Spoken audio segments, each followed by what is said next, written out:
በስመ አብ ወወልድ ወመንፈስ ቅዱስ አሐዱ አምላክ ዘላለም ሥላሴ ሰላም እግዚአብሔር ምስ ኩላትኩም ይኩን። ፍትዋት ስድራ ቤት ንሕዚ እውን ናይቶም ሕልምኩም ፍታሕ ሒዘ መፅእ ዘለኹ ቅርቡ እውን ጥፊእ ኢለ እየ ገለገለ ዝስተኻኸል ነገራት ስለ ዝነበረኒ እዩ ክትዕመኒ ስለ ዘይከኣለ እዩ እሞ ይቕሬታ ክብለኩም ፈቱ ኣሕዋተይን ሓተይን ብፀሎትኩም ከዓ ሕሰቡን ኢኹም። ካብኡ እውን ኣብቲ ክፋል ክንግዚ ፅሒፈልካ ነይረ ሕልመይ ኣይተፈትሐን ዘሎ ትብሉ ዘለኹም ኣሕዋተይን ሓተይን ከዓ ዘይረኣኽዎ ምናልባት ስለ ዝሰገርክዎ እዩ እሞ ኣብቲ ሕጂ ሓደሽቲ ዝልቀቑ ዘለዉ ወይ ከዓ ንድሕሪ ሕጂ ንለቆም ዘለና ካብ ናይ ሎማዓንቲ ትሒዝኩም ማለት እዩ ኣብኡ ፔስት ክትገብሩለይ ትኽእሉ ኢኹም ፅሒፍኩሞ ዝነበርኩም ኮፒ ብምግባር ማለት እዩ። ናብዚ ሕጂ ሓደሽቲ ዝልቀቑ ወይ ንድሕሪ ሕጂ ዝልቀቑ ዘለዉ ኣብኡ ፔስት ክትገብሩለይ ትኽእሉ ኢኹም እና ናብቲ ናይ ሎማዓንቲ ናይ ሕልምኩም ፍታሕ ክንሰግር ከለና ብሕልመይ ስተመን ገፀይ የማኒቲስ መጉልጨይስ ናነኸሰኒ ይመስለኒ እሞ ኣየሕመኒ ግን እንታይ ገይረ ብስም መድሓኒየ ኢየሱስ ክርስቶስ ብስም እመብርሃን እናበልኩስ ይፅውዕ ይመስለኒ ካብኡ ብረቢ ኢለ ናይ ዛር መንፈስ ምናልባት እውን ቡዳዛር መልክዕኺ ከበላሺ እቲ መልክዕኺ ወይም ገፅኪ ንሱ ከጥፍኣልኪ ደም ግባትኪ ከጥፍኣልኪ ዝሓሰበ ርኩስ መንፈስ ከም ዘሎ ወይ ከዓ መልክዕኺ ዝኾነ ገፅኪ ዝተበላሸየ ከምዚ ማድያት ነገር እንድሕር ዳኣ ሃሊኪ ወይም ፈፃጋ ነገር እንድሕር ዳኣ ሃሊኪ ከምዚ ዝገበረ ርኩስ መንፈስ ከም ዝኾነ እዩ ወይ ከዓ ብሓፈሻ ርኩስ መንፈስ ይፈታተነኪ ከም ዘሎ እዩ። ስለዚ ነዚ ከዓ ነቲ ርኩስ መንፈስ ክትርሕቕዮ እትኽእሊ እምነት ብምቕባእ ኣብ ገፅኪ ዝኾነ ምልክታት እንድሕር ዳኣ ብፍላይ እንተሃሊኪ እምነት ብምልካይ ከምኡ ከዓ ናይ ጎይታና ኣምላኽና መድሃኒ ዓለም ሽሙ ብምፅዋዕ ማለት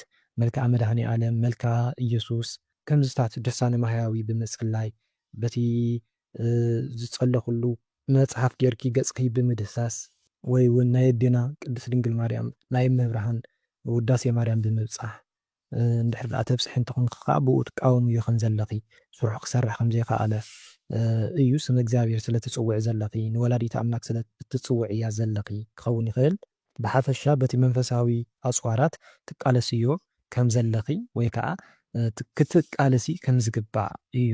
ምናልባት እውን ኣብ ገፅኪ ዝተፈላለዩ ምልክታት እንድሕር ዳኣ ሃሊኪ ነቲ ምልክታት ዘውፅአ ርኩስ መንፈስ ከም ዝኾነ ክኸውን ይኽእል ወይ ከዓ ብኸውፃኣልኪ ገፅኪ ንኸበላሽ ዝሓሰበ ርኩስ መንፈስ ከም ዘሎ እና ቀዲምኪ ክትጥንቀቕ ከም ዘለኪ ኣብ ፀሎትኪ ክትብርትዕ ከም ዘለኪ እዩ። ብካልእ እውን ኣብ ሂወትኪ ብሓፈሻ ዝፈታተነኪ ርኩስ መንፈስ ከም ዘሎ እውን ወይም ናይ ዛር መንፈስ ወይም ቡዳዛር ከም ዘሎ ክኸውን ይኽእል። ኣብ ቤተክርስትያንና ንዝምረሉ ቦታ ኣሎ እንዳዘመርና ከለናስ ቀሺ ናይታ ቤተክርስትያን ከዓ ናባና ይመፅእ ኖርማል ክዳን ጌሩስ ምስ ካልኣዩስ ከምዚ ናይ ዓዋለ ኣካይዳ ትዕቢት ዝተሓወሳ ናባና ይሕወስ ኣነ ከዓ ንሱ ምስ መፀ ይወፅእ እሞ እንዳወፃኹስ ኣብዛ ግንባሬስ ይትንክፈኒ ቦርሳይ ከዓ ካብኡ ገዲፈዮስ ይኸይድ። ኣብቲ ትገብርዎ ዘለኹም ኣገልግሎት ምናልባት ኣገልግሎት ክበሃል ከሎ ሰፊሕ እዩ ግድን መዘምራን ምዃን ጥራይ ኣይኮነን ንሰባት ናብ ቁኑዕ ዝኾነ መንገዲ ናብ መንፈሳዊ ሂወት ምምራሕ እውን ሓደ ኣገልግሎት እዩ ማለት እዩ። ስለዚ ኣብቲ ትገብሮ ዘለኻ ኣገልግሎት ብኡ ዘይቀሰነ ርኩስ መንፈስ ከም ዘሎ ኣብቶም ቀሺ ዝሓደረ ርኩስ መንፈስ ማለት እዩ እና ይፈታተነካ እውን ከም ዘሎ ስለምንታይ ብናይ ትዕቢት መንፈስ ክኸውን ይኽእል ብናይ ቅንዕ ክኸውን ይኽእል ከመይ ኢሉ እዚ ካባይ በሊፁ ብምባል ክኸውን ይኽእል እንታይ ፍልጦ ኣለዎ እዚ ብምባል ክኸውን ይኽእል ብዝተፈላለዩ ነገራት ማለት እዩ እሞ ይፈታተነካ ከም ዘሎ ይርብሸካ ከም ዘሎ እዩ ኣብቶም ቀሺ ዝሓደረ ርኩስ መንፈስ ማለት እዩ። እቶም ቀሺ ከዓ ኣካይዶም ልክዕ ከም ዘይኮነን ናይ ትሕትና ኣካይዳ ከም ዘይብሎም ፈሪሃ እግዚኣብሔር ከም ዘይብሎም ክኸውን ይኽእል።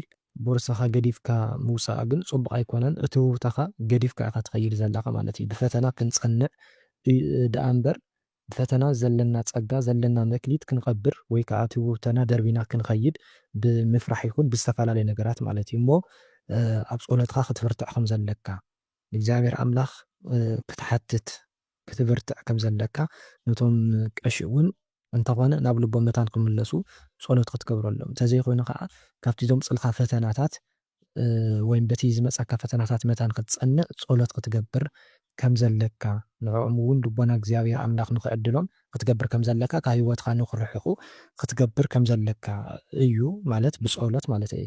ኣነ ኣብ ስዕዲ እየ ዘለኹ እሞ ኣብ ዓዲ ትሕቲ ገዛናስ ንህቢ ይዓስል እሞ ኣብቲ ብዙሕ ዓስሊ ዘለዎ ቦታስ ብዙሕ ሰብ ነቲ ጎይታስ ንኣለሸ ኣነ ከዓ ርሕቕ ኢለ እየ ነይረ ግን ከመይ ኢሉ ከም ዝመፀስ ኣብ የማነይቲ ኢደይ ኣጨቢጠ ሒዘዮ እናሃለኹሲ ክነኽሰኒ ከሎስ ዘይፈለጥኩስ ፋሕ ተበልክዎስ ሸጢጡ ሓዲግኒ ግን ናብ ኩርናዕ ኢደይ ገጽ ኣይደመየን ግን ሸጠጥ ኢሉ ስጋ ኢደይስ ተረኣዩ እቲ ንህቢ ግን ከይዱ ድዩ ንውሽጢ ድዩ ኣትዩስ ኣይፈለጥኩን። ንህቢ ከምዚ ዝነኽሰካ ዘፈራርሐካ እንድሕር ደኣ ኮይኑ ወይም ዘባርረካ እንድሕር ደኣ ኮይኑ ርኩስ መንፈስ እዩ። እቲ እቶም በዝሒ ዘለዉ ትዕስሊ ማለት እዩ እቶም ሓሻኽሩ ወይ ከዓ ሰራዊት እዮም። እቲ ንጉስ ነቢ ወይም ንግስቲ ነቢ ትበሃል ከዓ እቲ ዋና ርኩስ መንፈስ ኣብ ሂወትኪ ዘሎ እዩ። ስለዚ ኣብ የማናይ ኢድኪ ትጭብጥ እዮ ዘለኺ ከዓ ሒዝክዮ ከም ዝነበርኪ ማለት እዩ። ሓደ ብኸመይ ክኸውን ይኽእል ምናልባት ኣብ ጾም ብጸሎት ኣብ መንፈሳዊ ሂወት ተወሲንኪ ወይ ከዓ በቶም መንፈሳዊ ኣጽዋራትና ጌርኪ ነቲ ርኩስ መንፈስ ሒዝክዮ ከም ዝነበርኪ ነቲ ዋና ማለት እዩ። ሽዑ ግን ካብ ኢድኪ ከም ዝወፀ ምናልባት ካብ መንፈሳዊ ሂወት ስለ ዝወፃኺ ድዩ ወይ ከዓ ብዝተፈላለዩ ምክንያታት ካብ ኢድኪ ከም ዝወፀ ወይም ካብቲ ናትኪ ቁፅፅር ካብቲ ሒዝክዮ ዝነበርኪ ከም ዝወፀ እዩ። ብኻልእ ከዓ ብልውህነት ማለት ናይ ኣጋንንቲ ሽርሕን ናይ ዲያብሎስ ተንኮልን ከይተረዳእክን ከይፈለጥክን ስኡልኺ ጥራይ ስለ እትጽሊ ስለ ጸሎት እትገብሪ ወይም ስለቶም ጸበል ስለ እትጥመቒ ክኸውን ይኽእል። ብዝተፈላለዩ በቶም መንፈሳዊ ተግባራት ስለ እትፍጽሚ ብኸምዚ ኣሲርክዮ ወይም ሒዝክዮ ስለ ዝነበርኪ ግን እቲ ናቱ ዲያብሎስ ተንኮል ወይ ከዓ ናቱ ሽርሒ ስለ ዘይፈለጥኺ ግን ካብ ኢድኪ ከም ዝወፀ እና እንድሕር ተመሊሱ ናብ ውሽጢ ሰብነትኪ እንድሕር ደኣ ኣትዩ እቲ ርኩስ መንፈስ ተመሊሱ ከም ዝኣተየ ኣባኺ ከም ዘሎ እዩ። በሪሩ እንድሕር ደኣ ከይዲ ከዓ ካብ ሂወትኪ ከም ዝወፀ ወይም ከም ዝኸደ እዩ። ኮይኑ ግን ከይድልኺ ክትዘናግዒ ከም ዘይብልኪ ክትብርትዐ ከም ዘለኪ እቲ ትገብርዮ ዘለኺ ወይም ትገብርዮ ዝነበርኪ ጸሎት ይኹን መንፈሳዊ ሂወት እቲ ኩሉ ክትብርትዒ ዝያዳ ከዓ ክትጥንክሪ ወይም ክትብርትዒ ከም ዘለኪ እዩ። ኣብ ስደት እየ ኣብ ትሕቲ ገዛና ኮይነ ይመስለንስ ኣብ ዓውዲ እኽሊ ኢለ ሙሉእ ሰብ ኣይነበሮን በይነይ ኮፍ ኢለስ ሓደስ ወዲ መፂስ ናይ ዝሙት ይዛረበኒ ነይሩ። ዝፈልጦም ክልተ መናእሰይ መፂኦም ኣብ ጎኒ ኮፍ ኢሎምሲ ካብኡስ ዝሙት ዝዛረበኒ ንዕኦም ስርኣይስ ለቂቑ ከይዱ እቶም መናእሰይ ድማ ንዓይ ተሓደስ ሞባይለይ ሒዙስ እዩ ንዓይ ካብዚ ልቐቂ ንገዛኺ ከይድኪ ፅራይ ስዋ ኣብ ክልተ ጎማ ጌርክስ ኣምፅእልና ኢሎምኒ ካብኡ ብረቢለ እንታይ ይኸውን ናይ ዝሙት መንፈስ ይፋታተነኪ ከም ዘሎ ወይም ከም ዝነበረ እዩ። እና እቶም ክልተ መናእሰይ ከዓ ቅዱስ ሚካኤል ሊቀ መላእክትን ቅዱስ ገብርኤል ሊቀ መላእክትን እዮም ይራድኡ ከም ዘለዉ ነቲ ናይ ዝሙት መንፈስ ይወቅዕልኪ ከም ዘለዉ ካብ ሂወትኪ ንኽርሕቕ ወይም ንኽወፅእ ይገብርዎ ከም ዘለዉ እዩ። ካብዚ ቦታ ልቐቂ ዝብልኺ ዘለዉ ከዓ ምናልባት እንታይ ክኸውን ይኽእል ሓደ ካብ ዝሙት ዝዝረበሉ ዝሙት ዝውግዐሉ ወይም ስለ ዝሙት ዕላል ዝግበረሉ ነገራት ወይ ከዓ መሓዙት እንድሕር ደኣ ሃልዮምኪ ናይ ዝሙት ዘዋግዓኺ መሓዙት እንድሕር ደኣ ሃሊናኺ ካልእን ረሓቒ ክኸውን ይኽእል። ካልእ ኣብቲ ዘለኽዮ ናይ ስደት ቦታ ናይ ዝሙት ቦታ እንድሕር ደኣ ኮይኑ እቲ ትሰርሕዮ ዘለኺ እስቲ ኣብቲ ናይ ስራሕ ቦታክ ማለት እዩ ስለ ዝሙት ዝዕለለሉ ወይ ከዓ ናይ ዝሙት ዝኾነ ነገራት እንድሕር ደኣ ሃልዩ ንዝሙት ዝስሕብ ወይም ዝቕስቅስ ነገራት እንድሕር ደኣ ሃልዩ ካብኡ ልቐቂ እዮም ዝብልኹ ዘለዉ። ብፍላይ እውን ኣብቲ ሕጂ ዘለኽዮ ናይ ስደት ቦታ ከምዚ ናይ ዝሙት ነገራት ዘለዎ እንድሕር ደኣ ኮይኑ ካብኡ ልቐቂ ናብ ዓድኺ እተይ እዮም ዝብልኹ ዘለዉ ማለት እዩ። ኮታስ ኣብ ዝሙት ዝዕለለሉ ዝሙት ኣብ ዝርከበሉ ወይም ስለ ዝሙት ዝዝንተወሉ ቦታታት ኣይትተረኸቢ ወይም ካብኡ ግለሊ ካብኡ ረሓቂ እዮም ዝብልኹ ዘለዉ መን ቅዱስ ሚካኤልን ቅዱስ ገብርኤልን ማለት እዩ። እና እቲ ፅራይ ስዋ ኣምፅእልና ዝብልኹ ዘለዉ ከዓ ብዙሕ ፍታሕ እንድዩ ዘለዎ ግን ዝኽሪ ዘክርና ወይም ዝኽሪ ግበርልና ናብ ዓድኺ ምስ ኣተኺ ሽምና ፀውዕ እዮ ወይም ፀውዕና እዮም ዝብልኹ ዘለዉ ቅዱስ ሚካኤልን ቅዱስ ገብርኤልን ማለት እዩ። እና ዝኽሪ ክትገብረሎም ከም ዝግባእ ብስሞም ጌርኪ ምስ ዝፀገሙ ወገናትና ከምኡ እውን ነዳያን እንጀራን እቲ ስዋን ጌርኪ ዝክሮም ክትዝክሪ ከም ዘለኪ ኣብ ገዛኺ እውን ዝኽሪ ክትገብሪ ከም ዘለኪ እዮም ዝሕብርኹ ዘለዉ ማለት እዩ። እና ንዕኦም ተማሕፀኑ እዮም ንዕኦም ንክልቲኦም ሊቃነ መላእክት ሕተት እዮም ንክልቲኦም ተማሕፀን እዮም። ሽዑ እቲ ናይ ዝሙት መንፈስ ከርሕቕልኩ እዮም ናይ ዝሙት መንፈስ ጥራይ ኣይኮነን ኩሉ እቲ ኣብ ፈተና ዝኾነኪ ዘሎ ነገራት እውን ክኸፍትልኩ እዮም ማለት እዩ።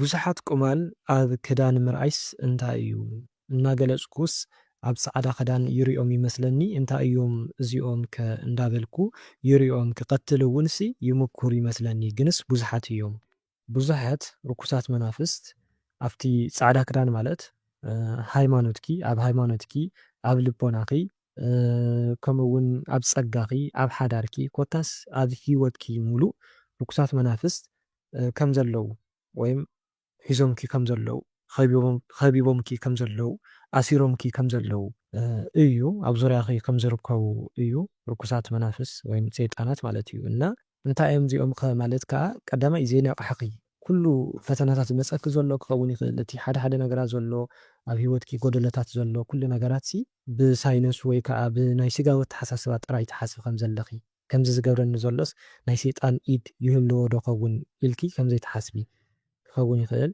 ወይም ናይ ሰይጣን ስርሕን ተንኮንን ከም ዘይፈለጥኪ ወይም ከም ዘይተረዳእኪ ክኸውን ይኽእል ብኻልእ እውን እንዳፈለጥኪ ኢልካ ብዓቕሚ ብምስኣን ድዩ ሸልል ብምባል ድዩ እቲ ክውሰድ ዝግብኦ ስጉምቲ ዘይምውሳድ ብጸሎት እዞም መንፈሳዊ ኣፅዋራት ዘይምጥቃም ማለት እዩ እና ክቐትል ይፍትን ትብልዮ ዘለኺ ምናልባት ሓንሳብ ቤተክርስትያን ብምኻድ ወይም ብምስዓም ድዩ ጸበል ብምጥማቕ ድዩ ሕልፍ ሕልፍ እናበልኪ ስሩዕ ዘይኮነ ናይ ኣምልኾት ሂወት ዘይሓዝኪ ክትቃለሲ ወይም እቲ ፀገም ክተወግዲ ትፍትኒ ከም ዘለኺ ወይም ከም እትፍትኒ ክኸውን ይኽእል ኮይኑ ግን ከምዚኦም ዝበሉ ርኩሳት መናፍስት ብዙሓት ዝኾኑ ሰይጣናት ወይም ናይ ዲያብሎስ ሰራዊታት ክውገዱ ዝኽእሉ ስሩዕ ዝኾነ ናይ ኣምልኾት ሂወት እንድሕር ደኣ ሃሊካ ጥራይ ከም ዝኾነ ማለት እዩ ስለዚ ክትቀትል እንድሕር ደኣ ደሊኺ ነቶም ርኩሳት መናፍስት ካብ ሂወትኪ እንድሕር ደኣ ክተውፅዮም እንድሕር ደኣ እንተደሊኺ ፈለማ ንስሓ ክተኣቱ ከም ዘለኪ ንስሓ ኣቲኺ ከዓ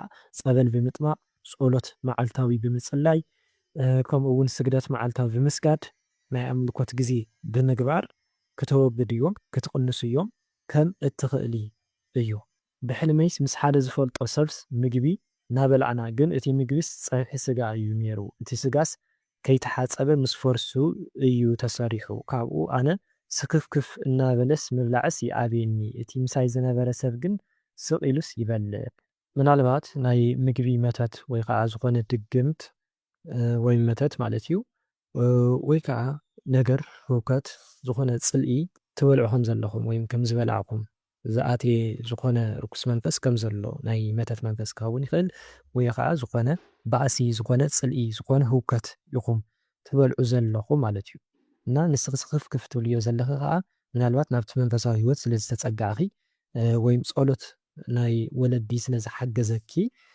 መንፈስ ቅዱስ ይሕብረክ ከም ዝነበረ ይገልጸልኪ ከም ዝነበረ ወይ ሕዚ እውን በቲ ሕልሚ ትሪኦ ዘለኺ ይገልጸልኪ ከም ዘሎ እና ዝኾነ ርኩስ መንፈስ ዝኣተየ ከም ዘሎ ወይ ከዓ ዝኾነ ህውከት ከም ዘሎ ወይም ንሱ እዩ ስለዚ ናይ ሕልፍ እውን ክኸውን ይኽእል ናይ መጻእ እውን ክኸውን ይኽእል ናይ ሕጂ እውን ክኸውን ይኽእል ማለት እዩ እና እቲ ወዲ ሱቕ ኢሉ ዝበልዕ ዘሎ ከዓ ጥራይ ምብላዕን ምስተይን ዝኾነ ከም ዘይስተውዕል ልቢ ከም ዘይብል ክኸውን ይኽእል ማለት እዩ እሞ ንዓኺ ዝሕብረክ ዘሎ ጸሎት ንክትገብሪ ንክትብርትዒ ብፍላይ ከዓ ፀበል ክትሰቲ ከም ዘለኪ ኣብዚሕኺ ማለት እዩ ፀበል ክትሰቲ ከም ዘለኪ ነቲ ወዲ እውን እንድሕር ደኣ ትፈልጥዮ እንተኾንኪ ዝፈልጦ ሰብ ትብልዮ ዘለኺ ስለ ትፈልጥዮ እዩ እና ክትሕብርዮ ከም ዘለኪ ዝርድኦ ሰብ ዓይነት እንድሕር ደኣ ኮይኑ ማለት እዩ ቀስ ኣቢልኪ ክተረድእዮ ክትፍትኒ ከም ዘለኪ ፀበል ክሰቲ ከም ዘለዎ ናብ ኣምላኽ ክፅጋዕ ከም ዘለዎ እዩ ብሓፈሻ ኣብ ኣዲ ኮይነ ይመስለንስ ሙሉእ ክዳን ተኸዲነስ ነፀላ ተኸዲነ ዕንፀይቲ ይኣሪ መንእሰይ ተኣኪቦም ፅቡቕ ኣረኣያ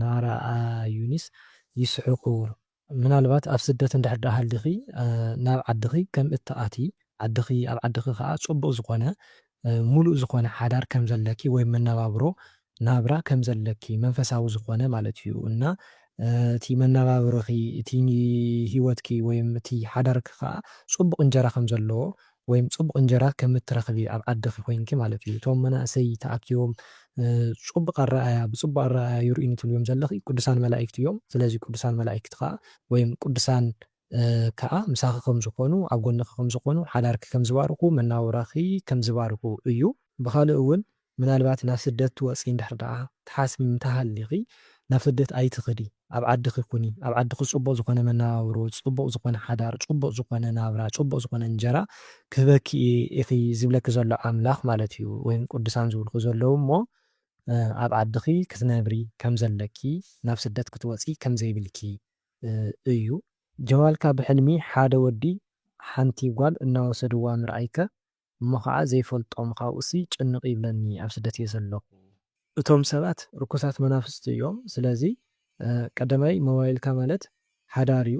ሓዳርኪ የፍርስልከ ከም ዘለዎ ሓዳር እንድሕር ዳኣ ሃሊኪ ወይ ኣፍቃሪ እንድሕር ዳኣ ሃሊክኻ ከዓ ምስ ኣፍቃሪኺ የባእሱ ከም ዘለዎምን ርኩሳት መናፍስቲ ማለት እዩ። ምናልባት እቲ ወዲ ኣባኺ ዘሎ ወዲ ኣይነጥላ ክኸውን ይኽእል። እታ ጓል ከዓ ኣብቲ ኣፍቃሪኺ ወይ ኣብቲ በዓል ሓዳርኪ ዘላ ኣንስተይቲ ርክስቲ መንፈስ ወይ ኣይነጥላ ክትኸውን ትኽእል ማለት እዩ። ስለዚ እዚኦም እዮም ዘባእሱኩም ዘለው ዘጨቃጭቁኩም ዘለው ሓዳርኩም ከፍርስዎ ኢሎም ዘለው ማለት እዩ ክኸውን ይኽእል። ብካልእ ጸሎትኪ እዩ ሞባይል ማለት ጸሎት እያ። ስለዚ ኣብ ጸሎትኪ ፈተና ዝኾኑ ዘለው ወይም ጸሎትኪ ተደማጽነት ወይም ተሰማዕነት ከይህልዎ ዝገብርዎ ዘለው እዞም ርኩሳት መናፍስቲ እዮም። ወይ መንፈሳዊ ህይወትኪ ዝሰርቁ ዘለው እዞም ርኩሳት መናፍስቲ ክልተ መናፍስቲ እዮም ኢኺ ትበሃል ዘለኽ ማለት እዩ። ወንድሜ አንድ እግሩ ተቆርጦ አየሁት። ምንድን ነው? ከዛ ደግሞ በጣም ደም ይፈሰው ነበር። አካል እዩ ዝኸይድ ዘሎ ማለት ኣብ ጎኑ ዘለው ሰባት ክኸውን ይኽእል፣ ስድራ ቤቱ በዓልቲ ገዝኡ ክኸውን ይኽእል፣ ወይም ወዱ ወይም ጓሉ ክኸውን ይኽእል ብሞት ወይም ብዝተፈላለየ ብሓደጋ ብዝኾነ ብቻ ብሓፈሻ ፅቡቅ ኣይኮነን ማለት እዩ። ካብ ሂወቱ ይርሕቁ ከም ዘለው ይጠፍኡ ከም ዘለው እዩ። ብካልእ ብቀጥታ እውን ክኸውን ይኽእል እግሩ ከም ዝቁረፅ እውን ክኸውን ይኽእል ብሕማም ብዝተፈላለየ ብውግእ ድዩ ብዝኾነ ማለት እዩ። ስለዚ ክጥንቀቕ ከም ዘለዎ ናብ ኣምላኽ ክፅጋዕ ከም ዘለዎ እዩ። ብካልእ መንፈሳዊ እግሪ እዩ ማለት ናብ ፅቡቕ ተግባራት ይኸይድ ከም ዘየሎ ክኸውን ይኽእል። ሕሙማን ምጥያቕ፣ ናብ ቤተክርስትያን ምግስጋስ፣ ናብ ማይ ጸሎት ምኻድ ኮታስ ናብ መንፈሳዊ ወይም ናብቶም መንፈሳውነት ወይም ናይ ጽድቂ ስራሕቲ ከም ዘይጎይ ወይ ከዓ ንኸይጎይ ዓሲርዎ ዘሎ ሒዝዎ ዘሎ እግሩ ሰይርዎ ዘሎ ርኩስ መንፈስ ከም ዝኾነ እና ሕጂ እውን ክብርታ ከም ዘለዎ ንስሓ ኣቱ ከም ዘለዎ መንፈሳዊ ሰብ ክኸውን ከም ዘለዎ እዩ። ምስ ዘፍቅሮ ወድስ ማዕዶ ንማዕዶ እንዳተጣማመትና ክንራኸብ ኢልና ደሊና ግን ኣብ ማእኸልናሲ ወታደራት ነይሮም ክንሓልፎም ፈሪሕና ደው ኢልና ግን ንጠማመት ነርና። ቀዳማይ እቲ ፍቅርኩም ናብ ዝሓሸ ብርኪ ንኸይዓቢ ማለት ናብ ሓዳር ናብ ናብራ ናብ ቁም ነገር ንኸይኸውን ርኩሳት መናፍስት ኣብ ማእኸልኩም ይዘርክኹም ወይም ይፈታተንኩም ከም ዘለው ኣብ ማእኸልኩም ከም ዘለው እቲ ፍቅርኩም ማዕዶ ንማዕዶ ወይም ይኸውን ከም ዘሎ ወይ ከዓ ንኸይትራኸቡ ዝኾነ ዝኸልከለኩም ናይ ርኩስ መንፈስ ወይም ናይ መናፍስታዊ ሓይሊ ከም ዘሎ እዩ። ቀዳማይ እዚ ካልኣይ ከዓ ምናልባት እቶም ወታደራት መላእክት ክኾኑ ይኽእሉ እዮም ማለት እዩ። ምናልባት ብዝሙት ንኸይትወድቁ ንዝሙት ክትራኸቡ ከለኹም ወይም ከተዋግዑ ከለኹም ክትዕልሉ ከለኹም ናይ ዝሙት ነገራት ዝቁረፀኩም እንድሕር ዳኣ ኮይኑ ብዝሙት መታን ከይትወድቁን ከይትፍተኑን ቅዱሳን መላእክት ይከላኸልልኩም ከም ዘለው ኣብ ማእኸልኩም ከም ዘለው እውን ክኸውን ይኽእል። ስለዚ ብክልቲኡ እዩ ዝፍታሕ ማለት እዩ። እሞ ምስቲ ዘሎ ናትኪ ናብራ ወይ ከዓ ምስቲ ዘለኩም ኣካይዳኹም ምስኡ እዩ ምስኡ ኣዛምድ እዮ ማለት እዩ። ብተደጋጋሚ ዝሓለምክዋ ሕልሚ እያ እሞ ካብ ሓደ ናይ ድንግል ወላዲተ ኣምላክ ቤተክርስትያን ሓደ ብብራና እተፀሓፈ ደብዳቤስ ይመፃኒ እሞ ተኸፈትክዎስ እቲ ፅሑፍ ከንብቦስ ኣይከኣልኩን። እቲ ዕለት እቲ ወርሒ 10 ቁፅሪ ጥራይ ይርኢ። እቲ ደብዳቤ ካብ ኣምላኽ ዝመፃልኪ ዝኾነ ምስጢር ወይም ዝኾነ መልእኽቲ ከም ዘሎ ናይ ሕቶታትኪ መልሲ እውን ክኸውን ይኽእል ማለት እዩ። እና ከንብቦ ኣይከኣልኩን ትብልዮ ዘለኺ ከዓ ምናልባት ቀዳማይ ክትብርትዒ ስለ ዘለኪ ካብቲ ሕጂ ዘለኪ መንፈሳውነት ዝያዳ ክትብርትዕ ከም ዘለኪ ተስፋ መታን ክኾነኪ ዝሕብረኪ ዘሎ ወይም ዝገልፀልኪ ዘሎ ማለት እዩ። ብኻልኣይ ከዓ እቲ እዋኑ ገና ስለ ዝኾነ ግን ተስፋ ክትገብሪ ከም ዘለኪ ናይቲ ሕቶታትኪ መልሲ ከም ዝምለስ ወይ ከዓ ዝኾነ መልእኽቲ ከም እትበሃዊ ወይም ዝኾነ ምስጢር ከም ዝግለፀልኪ እዩ። እቲ ወርሒ 10 ዕለት 10 ርኤ ትብልዮ ዘለኺ ከዓ ምናልባት ብዕለት 10 ዝኾነ ዝግለፀልኪ ምስጢር ወይም እትቕበልዮ መልእኽቲ ወይም ዝፍታሐልኪ ነገር ወይም ዝፍፀመልኪ ተኣምራት ከም ዘሎ ክኸውን ይኽእል። በየን ዓመተ ምህረት ዝብል ግን እግዚኣብሔር ኣምላኽ እዩ ዝፈልጦ ማለት እዩ። ከም ናቱ ፍቓድን ኣብታ ንሱ ዝወዳእልኪ ዕለትን እዩ። ኣነ ኣብ ስደት እየ ዘለኹ ዓደይ ከይደ ይመስለኒ እሞ ክልተ ሰባት ንዕይ ተጋደሊ ኢኺ ይብሉኒ።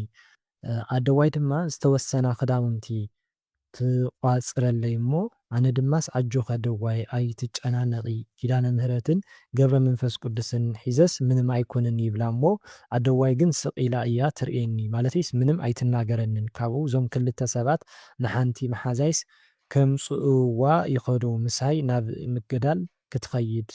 ቀዳማይ ምናልባት ኣብቲ ቅድሚ ሕጂ ዝነበረ ኩነታት ኣብ ትግራይ እንድሕር ደኣ ነይርኪ ኣብኡ ዘሕለፍክዮ ናይቲ ሕሉፍ ዝነበረ ህውከታት ሕሉፍ ዝነበረ ነገራት ንሱ ኢኽ ትሓልም እየ ዘለኽ ማለት እዩ። ከይገፉኒ ከምዚ ከይገብሩኒ ናብልኺ ስለ ትጨናነቒ ዝነበርኪ ክኸውን ይኽእል ወይም ከምኡ ዓይነት ስጋኣታት ስለ ዝነበረኪ ክኸውን ይኽእል ማለት እዩ። ብኻልእ ከዓ መንፈሳዊ ተጋድሎ ፈፅሚ ኢኽ ትበሃል ዘለኽ ማለት እዩ። ምናልባት ካብቲ ዘለኽዮ ናይ ስደት ዓዲ ናብ ዓድኺ ብምእታይ ናይ ፅድቂ ስራሕቲ ስርሒ መንፈሳዊት ሰብ ኩኒ ኣብ ገዳማት ተወሲንኪ መንፈሳዊ ትምህርትታት ተምሃሪ ኣብ ፀበል ቦታ ከይድኪ ፍሉይ ዝኾነ ቃል ኪዳን ዘለዎም መካናት ወይም ፀበል ቦታታት ኮይንኪ ፀበል እንዳተጠመቕኪ መንፈሳዊ ትምህርትታት እንዳቐሰምኪ ጸሎት እንዳገበርኪ መንፈሳዊ ተግባራት ወይም ተጋድሎታት ፈፅሚ ኢኽ ትበሃል ዘለኺ። ብኻልእ እውን ብናይ ምንኩስና ህይወት እውን ክኸውን ይኽእል ማለት እዩ። ብናይ ምንኩስና ህይወት ክፍልኽስ ምንኩስና ከም ዝኾነ እውን ክኸውን ይኽእል መንፈሳዊ ተጋድሎ ምፍፃም እውን ክኸውን ይኽእል እሞ ክሳብ እግዚኣብሔር ኣምላኽ ብስዋዕ ኮንኪ ተወሲንኪ መንፈሳዊ ህይወት በርቲዕኺ ዝኾነ ዝገልፀልኪ ኣብቲ መንፈሳዊ ህይወት ተወሲንኪ ክትነብር ከም ዘለኪ ሽዑ እግዚኣብሔር ኣምላኽ ዝገለፀልኪ ነገራት ሒዝኪ ከዓ ዝኾነ ውሳነ ትውስኒ ከም ዘለኪ እዩ። ምስ ናይ ቤተሰበይ እንስሳናስ ኩሉ ግዜስ ብሓደ እየን ካብኣተን ቁርብተይ ጠፍኣና ይመስለኒ ብተደጋጋሚ ካብኡ ዘይረኽበን በዚ ከይደን ዘይበሃላ ዋይ ኣበይ ክረኽበን ኢለስ ይጠዓስ ብዝተረፈ ሓደ ዘሕለፍክዮ ህይወት ክኸውን ይኽእል። ምናልባት ኣብ ናይ መጓሰ ህይወት እንድሕር ደኣ ነይርኪ ንሱ ክትሓልምዮ ዘለኺ ናይ ሕሉፍ ዝነበረ ናይ ቀደም እዩ ናይ ቀደም ነበረ ትዝታ ማለት እዩ ወይም ሕሉፍ ህይወት ሓደ ዚ ክኸውን ይኽእል። ብኻልእ ካብተን ጥሪትኪ ማለት ካብ መንፈሳዊ ህይወት ዝመለስክየን ሰባት መንፈሳውያን ዝገበርክየን ሰባት ካብ ቤተሰብ ክኸውን ይኽእል ካብ ስድራ ክኸውን ይኽእል ካብ ዓሌትኪ ወይም ካብ ማሕዙትኪ ወይም ካብ ብዝተፈላለየ ምክንያት ኣምላኽ ዘረኸበኪ ሰባት እሞ ሽዑ መንፈሳውያን ዝገበርክዮም ሰባት ወይም ዝገበርካዮም ሰባት ካብኣቶም ይጠፍኡኻ ከም ዘለው ሸተት ይብሉ ከም ዘለው ክኸውን ይኽእል ማለት እዩ። ብኻልእ ካብ ጥሪትካ ወይም ካብ ሃብትኻ ዝኾነ ዝጎድለካ ወይም ካብ በረኸትካ ዝጠፍኣካ ዝስለበካ ዝጎድለካ ነገራት ንስኻ ዘይስተውዓልካሎም ክኸውን ይኽእል። ብርኡ እውን ክኸውን ይኽእል ዝጠፍአካ ነገራት ከም ዘሎ ወይም ዝርሕቐካ ዝኾነ ነገራት ከም ዘሎ ካብቲ ሃፍትኻ ካብቲ ንብረትካ ክኸውን ይኽእል ማለት እዩ። ብኻልእ እውን ካብ ስድራኻን ካብ ቤተሰብካን ዝኾኑ ሰባት ይርሕቑ ብመንፈስ ክኸውን ይኽእል ብስጋ እውን ክኸውን ይኽእል ማለት እዩ። ብስጋ ማለት ብሞት ብመንፈስ እውን ብክሕደት ሃይማኖት ድዩ ብዝተፈላለየ ነገራት ወይም እቲ መንፈሳዊ ነገር ብሓጢኣት ማለት እዩ ብሓፈሻ ይርሕቑ ከም ዘለው እሞ ክትምዕዶም ክትመኽሮም ንኽምለሱ ናብ ኣምላኽ ክትሓተሎም ከም ዘለካ ወይም ከም ዘለኪ ድሓር ብጣዕሳ ዝምለስ ከም ዘይኮነ ነፍሶም ትጠፍእ ከም ዘላ እውን ክኸውን ይኽእል። ኣብ ስዑዲ ዓረብየ ዘለኹ ኩሉ ግዜስ ብተደጋጋሚ ሕልሚ ይሓልም እሞ ሓጭን ቅርሺ እናረኣኩ እየ ዝሓድር ብተደጋጋሚ ሕልመይ እዩ። ውሉድ ከም ዘለኪ ወይም ውላድ ከም እትረኽቢ እዩ። ኣብ ኢደይሲ ሓድሽ ፅፍሪ ናበቐለንስ ሓዲሩ ሓደ ዝረሓቐኪ ብሓጢኣት ምክንያት ክኸውን ይኽእል ዝጠፍኣኪ ፀጋ ደጊምኪ ትረኽብዮ ከም ዘለኺ ፀጋ ትላበሲ ከም ዘለኪ ወይም ሓድሽ ፀጋ ትረኽቢ ከም ዘለኺ እውን ክኸውን ይኽእል ተወሳኺ ፀጋታት ማለት እዩ ወይም ፀጋ። ብኻልእ ምናልባት ሓድሽ ዝኾነ ውላድ ትረኽቢ ከም ዘለኺ ወይም ከም እትወልዲ ወይም ከም እትረክብ እዩ። ኣብ ስደት ኣለኹ ክልተ ደቀይሲ ኣብ ቃላይ ይኣትዉ ኣነ ድማስ ከውፅኦም ይኸይድ እሞሲ ይስእኖም ድዩ ኣብቲ ቃላይስ ይጠፍኡኒ ብጃኻ እንታይ ፅቡቕ ኣይኮነን። ቀዳማይ ብመንፈስ ይርሕቑ ከም ዘለዎ ማለት ናብ ሓጢኣት ብምእታው ድዩ ናብ ዘይድሊ ተግባራት ብምፍፃም ብሓፈሻ ዝተፈላለዩ ሕማቕ ነገራት ይጠፍኡ ከም ዘለዉ እዩ። ብነፍሶምስ ይጠፍኡ ከም ዘለዉ ማለት እዩ። ብኻልእ ከዓ ብስጋ እውን ይጠፍኡ ይርሕቑ ከም ዘለዉ ብሕማም ድዩ ብዝተፈላለየ ነገራት ማለት እዩ እሞ ፅቡቕ ኣይኮነን። ስለዚ ኣምላከ ቅዱስ ጊዮርጊስ ሕመይ ቀይረለይ ኢልኪ ንቅዱስ ጊዮርጊስ ተማሕፀንዮ ሕተትዮ ለመንዮ ጸሎት ከዓ ግበረሎም ነቶም ደቅፊ ማለት እዩ። ንዖም እውን ምኽሪ እውን ወይም ተግሳጽ ገስጽዮም ማለት እዩ። ስለ ዝነበረና ሰዓት ኩሉ ናይ እግዚአብሔር ኣምላኽና ሽሙ ይኽበር ይመስገን። ወስብሐት ለእግዚአብሔር ወለወላዲቱ ድንግል ወለመስቀሉ ክቡር አሜን።